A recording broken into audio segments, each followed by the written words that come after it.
यह कहानी बिल्कुल सच्ची है, जो कि कुछ ही दिनों पहले घटी है। तो चलिए शुरू करते हैं। एक छोटे से कस्बे में दीनानाथ जी का पुराना मकान था। घर की दीवारों में गरीबी की सीलन तो थी, लेकिन दीनानाथ जी के आदर्श बहुत ऊंचे थे। दीनानाथ के दो बेटियां थीं, काव्या और नाव्या। काव्या बड़ी थी, इसलिए उसने बचपन से ही मां के जाने के बाद घर संभाला। वह सुबह 4 बजे उठकर कुएं से पानी लाती, चूल्हा जलाती और फिर छोटी बहन नाव्या को स्कूल के लिए तैयार करती। नाव्या शुरू से ही चंचल थी। एक दिन स्कूल में जब काव्या को सबसे अनुशासित छात्रा का पुरस्कार मिला, तो घर आकर नव्या ने अपना बैग पटक दिया। उसने गुस्से में कहा, बाबूजी, सब काव्या दीदी की तारीफ करते हैं क्योंकि वो सीधी हैं, लेकिन देखिए मेरे बाल कितने सुंदर हैं, मेरी चाल कितनी अच्छी है। क्या सुंदरता की कोई कीमत नहीं? दीनानाथ जी ने मुस्कुराकर कहा, बेटा, सुंदरता ढल जाती है, लेकिन स्वभाव और हुनर मरते दम तक साथ रहते हैं। नव्या ने मुंह बिचका लिया। उसे लगा कि उसके पिता और बहन उसे समझते ही नहीं। जैसे जैसे लड़कियां बड़ी हुईं, काव्या ने शहर के सरकारी कॉलेज से बीए किया और घर पर ही बच्चों को पढ़ाना शुरू किया। नाव्या ने एक महंगा स्मार्टफोन खरीदने की जिद पकड़ ली। दीनानाथ जी ने अपनी पीएफ के पैसों से उसे फोन दिलाया। अब नाव्या का दिन रील्स बनाने में बीतता। वह काव्या का मजाक उड़ाते हुए कहती, अरे दीदी, आप ये पुराने जमाने की किताबें छोड़ो। देखो, मैंने आज एक लिपस्टिक का रिव्यू डाला और मुझे 500 लाइक्स मिले। मैं तो किसी सेलिब्रिटी से कम नहीं हूं। काव्या उसे एक हल्की सी मुस्कान देकर कहा, नाव्या, ये आभासी दुनिया है, असली दुनिया बहुत सख्त है। पर नव्या को अपनी खूबसूरती पर इतना गुमान था कि उसे जमीन की सच्चाई दिखाई ही नहीं दे रही थी। शादी का दिन करीब आया। काव्या के लिए आदित्य का रिश्ता आया। आदित्य साधारण कपड़ों में आया था। उसके हाथों में मिट्टी के निशान थे, क्योंकि वह अपनी बंजर जमीन पर प्रयोग करता रहता था। नव्या ने उसे देखते ही कमरे में जाकर जोर से ठहाका लगाया। वाह, दीदी के लिए तो गोबर गणेश मिल गया। ये तो पूरी जिंदगी आपको गोबर की गंध ही सूंघने को देगा। नाव्या के लिए आर्यन का रिश्ता आया। आर्यन के पिता शहर के नामी बिल्डर थे। वह लंबी कार में आया, हाथ में महंगी घड़ी थी। नाव्या की आंखों में चमक आ गई। उसने सोचा, यही है मेरी सपनों की दुनिया। दोनों बहनों की बड़े धूमधाम से शादी हुई। काव्या की शादी एक गरीब किसान आदित्य से और नव्या की शादी एक मशहूर बिल्डर के बेटे आर्यन से हुई। विदाई के वक्त काव्या ने नाव्या के हाथ पकड़ा और कहा, नव्या, नए घर में प्यार और इज्जत कमाना सिर्फ गहनों से घर नहीं चलता। नव्या ने अपना हाथ झटक दिया और अपनी मर्सिडीज में बैठ गई, जबकि काव्या आदित्य के साथ एक पुरानी मोटरसाइकिल पर विदा हुई। काव्या का ससुराल एक छोटा सा गांव था। आदित्य की मां यानी काव्या की सास बीमार रहती थी। घर की छत टपकती थी। आदित्य ने एक रात काव्या से कहा, काव्या, मेरे पास तुम्हें देने के लिए सोना नहीं है, सिर्फ ये बंजर जमीन है। क्या तुम मेरा साथ दोगी? काव्या ने मुस्कुराकर उसके मिट्टी भरे हाथों को चूम लिया और कहा, जमीन बंजर हो सकती है, नीयत नहीं। हम मिलकर इसे स्वर्ग बनाएंगे। उधर नव्या के ससुराल में नौकरों की फौज थी, लेकिन प्यार का एक कतरा भी नहीं था। आर्यन को देर रात तक पार्टी करने और जुआ खेलने की लत थी। एक दिन नाव्या ने आर्यन को टोक दिया, तुम घर पर समय क्यों नहीं देते? आर्यन ने उसे धक्का देते हुए कहा, मैंने तुम्हें तुम्हारी शक्ल देखकर खरीदा है। तुम इस घर का एक सजावटी सामान हो। पत्नी बनने की कोशिश मत करो। नाव्या का दिल टूट गया। उसे समझ आया कि आलीशान बिस्तर पर नींद नहीं आती अगर मन में शांति न हो। काव्या और आदित्य ने अपनी 5 एकड़ पत्थरीली जमीन पर मशरूम और ऑर्गेनिक सब्जियां उगाने का फैसला किया। गांव वाले हंसते थे, पत्थरों में अनाज उगाएंगे ये पागल। काव्या ने दिन भर धूप में काम किया। उसके हाथ काले पड़ गए, चेहरे की चमक चली गई, लेकिन उसकी आंखों में एक सपना था। एक दिन आसमान पूरे काले बादलों से गिर गया और भारी बारिश हुई और उनकी पहली फसल बहने लगी। आदित्य हताश होकर बैठ गया। काव्या ने खुद फावड़ा उठाया और कीचड़ में उतर गई। उसने नाली बनाई और फसल बचा ली। वह पूरी रात भीगती रही, लेकिन हार नहीं मानी। अगले साल उनकी फसल की डिमांड दिल्ली और मुंबई जैसे बड़े शहरों में होने लगी। नाव्या की जिंदगी में तूफान आ गया। आर्यन के सट्टे की वजह से उनके सारे बंगले और गाड़ियां नीलाम हो गईं। पुलिस आर्यन को ढूंढ रही थी और वह गायब हो गया।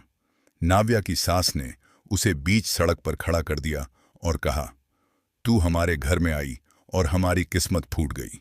जा, अपने उस गरीब बाप के पास वापस चली जा। नाव्या स्टेशन पर बैठी रो रही थी। उसके पास न पैसे थे, न मोबाइल, न गहने। उसे काव्या की वो बात याद आई, गहनों से घर नहीं चलता। नाव्या रोती बिलखती अपनी बहन के पास पहुंची। उसने देखा कि काव्या का घर अब छोटा नहीं रहा, बल्कि एक खूबसूरत फार्म हाउस बन चुका था। काव्या और आदित्य अपने खुद के ब्रांड कर्मा ऑर्गेनिक के मालिक बन चुके थे। काव्या ने नाव्या को देखा तो उसका कलेजा मुंह को आ गया। उसने उसे नहलाया, खाना खिलाया और अपने पास सुलाया। नाव्या ने रोते हुए कहा, दीदी, मैं बहुत बुरी हूं, मैंने आपका मजाक उड़ाया। काव्या ने उसे चुप कराया और एक नया विचार दिया, नाव्या, तेरे पास सोशल मीडिया का ज्ञान है, हम अपने फार्म के पास एक कैफे खोलेंगे जिसे तू संभालेगी। नाव्या ने अपनी गलती से सीखा। उसने कर्मा कैफे नाम से एक रेस्टोरेंट शुरू किया। उसने अपनी पुरानी रील बनाने वाली कला का इस्तेमाल अब कैफे की मार्केटिंग के लिए किया। उसने दिखाया कि कैसे शुद्ध खाना सेहत बनाता है। जल्द ही वह कैफे स्टार्टअप इंडिया की लिस्ट में आ गया। एक दिन आर्यन वहां भीख मांगने की हालत में आया। उसने नाव्या से कहा, मुझे माफ कर दो, मुझे कुछ पैसे दे दो। नाव्या ने उसे एक प्लेट खाना दिया। जैसे ही नाव्या ने आर्यन की ओर खाने की प्लेट पकड़े तो आर्यन उसे प्लेट पर झपट पड़ा। नाव्या आर्यन से बोली और कहा, पैसे तो नहीं मिलेंगे आर्यन, क्योंकि मैंने कमाना सीखा है, लुटाना नहीं। अगर काम करना है तो कल सुबह 8 बजे कैफे की सफाई के लिए आ जाना। यहां मेहनत की रोटी मिलती है, खैरात की नहीं। आर्यन शर्म से सिर झुकाकर चला गया। काव्या और नाव्या अब सिर्फ बहनें नहीं, बल्कि एक साम्राज्य की मालकिन थीं। कर्मा कैफे की सफलता केवल नवाजिश, तारीफ ही नहीं लाई, बल्कि प्रतिद्वंद्वी भी खड्डे कर दिए। जैसे जैसे उनके कर्म कैफे मशहूर होता गया, वैसे वैसे ही उसे लोग छेड़ने लगे। शहर के बड़े फूड चेन मालिकों को एक गांव की 2 बहनों की सफलता खटकने लगी। रॉयल डाइन के मालिक खन्ना ने कर्मा कैफे को बदनाम करने की साजिश रची। एक रात कैफे के खाने में मिलावट की खबर फैलाई गई और फूड इंस्पेक्टरों की रेड डलवा दी गई। नाव्या घबरा गई। उसकी पुरानी कमजोरी, जल्दी से हार मान लेना, उसकी कमजोरी फिर से जागने लगी। लेकिन काव्या अडिग थी। उसने अपने फार्म के सीसीटीवी फुटेज निकाले और दिखाया कि कैसे खन्ना के एक आदमी ने रसोई में घुसने की कोशिश की थी। काव्या ने मीडिया के सामने डंके की चोट पर कहा, मिट्टी से जुड़े लोग मिलावट नहीं करते, क्योंकि हम जानते हैं कि धरती मां सब देख रही है। इस घटना ने उन्हें और भी प्रसिद्ध कर दिया। नाव्या अब सिर्फ मैनेजर नहीं थी, उसने उन लड़कियों के लिए एक ट्रेनिंग सेंटर खोला जो उसकी तरह सिर्फ बाहरी चमक धमक को ही जीवन मानती थीं। उसने अपनी पुरानी गलतियों को एक पॉडकास्ट के जरिए साझा करना शुरू किया। उसका शो शीशे के पीछे की हकीकत सुपरहिट हो गया। उसी दौरान नाव्या को खबर मिली कि उसके पिता दीनानाथ जी की तबीयत बहुत बिगड़ गई है। नाव्या ने अपने पिता की तबीयत बिगड़ने की बात काव्या को बताई। दोनों बहनें भागकर कस्बे पहुंची। दीनानाथ जी ने अंतिम सांसें लेते हुए नाव्या का हाथ काव्या के हाथ में दिया और कहा, आज मेरा लगाया हुआ बगीचा पूरा हुआ। काव्या ने बीज बोया और नाव्या ने उसे महक दी। पिता के जाने के बाद नाव्या ने कसम खाई कि वह कभी भी अहंकार को अपने पास नहीं आने देगी। कुछ महीनों बाद आर्यन वास्तव में कैफे में सफाई कर्मचारी के रूप में काम करने लगा। वह बदल चुका था। एक दिन आर्यन ने काव्या को बताया कि उसके पिता, पूर्व बिल्डर, जेल में बीमार है और उन्हें इलाज के लिए बड़ी रकम चाहिए। नाव्या के सामने धर्म संकट था। क्या वह उस परिवार की मदद करे जिसने उसे सड़क पर छोड़ दिया था? काव्या ने उसे समझाया, नव्या, कर्मा का मतलब सिर्फ बदला लेना नहीं होता। कर्मा का मतलब अपना धर्म निभाना भी है। नाव्या ने आर्यन के पिता के इलाज का खर्च उठाया, लेकिन एक शर्त पर कि ठीक होने के बाद वे लोग एक अनाथालय में मुफ्त सेवा देंगे। नव्या ने दिखा दिया कि वह अब सजावटी सामान नहीं, बल्कि जीवन रक्षक बन चुकी है। समय अपनी गति से चला रहा और 5 साल बाद अब कर्मा कैफे सिर्फ एक रेस्टोरेंट नहीं, बल्कि एक वेलनेस रिट्रीट बन गया है, जहां दुनिया भर से लोग मानसिक शांति और शुद्ध भोजन के लिए आते हैं। काव्या ने बंजर जमीन को एक जंगलात फॉरेस्ट में बदल दिया था, जहां दुर्लभ जड़ी बूटियां उगती थीं। आदित्य को उसकी मेहनत के लिए पद्मश्री से नवाजा गया।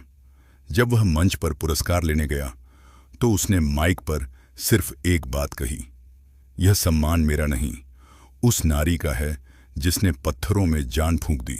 दर्शक दीर्घा में बैठी काव्या की आंखों में आंसू थे, पर इस बार ये आंसू गरीबी के नहीं, गर्व के थे। एक दिन दोनों बहनें उसी पुरानी मोटरसाइकिल पर बैठकर अपने पुराने कस्बे के घर जाती हैं। वे उस कुएं के पास रुकती हैं जहां काव्या बचपन में पानी भरती थी। नाव्या ने मुस्कुराते हुए कहा, दीदी, याद है मैंने कहा था कि सुंदरता की क्या कोई कीमत नहीं? काव्या ने जवाब दिया, सुंदरता की कीमत सिर्फ आईने तक होती है नाव्या, लेकिन कर्म की कीमत 7 जन्मों तक रहती है। सूरज ढल रहा था और कर्मा कैफे की लाइटें दूर पहाड़ियों पर चमक रही थीं, एक ऐसी चमक जो अब कभी धुंधली नहीं पड़ने वाली थी। सीख, वक्त बदलता है, लोग बदलते हैं, लेकिन जो नींव मेहनत और ईमानदारी पर टिकी हो, उसे कोई तूफान नहीं हिला सकता।